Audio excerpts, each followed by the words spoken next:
Iran తన under ground missile సిటీని అయితే బయటికి తీసింది. దానికి సంబంధించి ఒక వీడియో అయితే బయటకు పెట్టింది. అది ఎక్స్‌లో కూడా పోస్ట్ పెట్టింది. ఆ వీడియోని చూపిస్తే నాకు స్ట్రైక్ పడుతుంది కాబట్టి మళ్ళీ అది డిలీట్ చేశాను.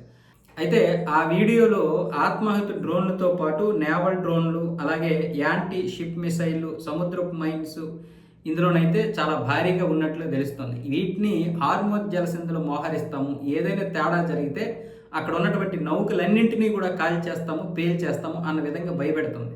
దీని గురించి అమెరికా ఇప్పటివరకు ఏ ప్రకటన చేయలేదు, కానీ ఇప్పుడే ఆ యొక్క వీడియోని అయితే బయటపెట్టింది. అయితే ఒకవైపు అమెరికా ఏమొచ్చేసి మేము మొస్తఫా ఖమేనీని చంపేస్తాము, ఎవరైనా ఆచూకీ తెలపండి, 92 కోట్లు ఇస్తాం, అంటే 93 కోట్లు అంటే $10 మిలియన్ ఇస్తాము అని అటువైపు ప్రకటన చేస్తుంది. మరొక వైపు ఏమొచ్చేసి ఇరాన్ మరికొన్ని అత్యాధునికమైనటువంటి డ్రోన్లను బయటికి తీసింది.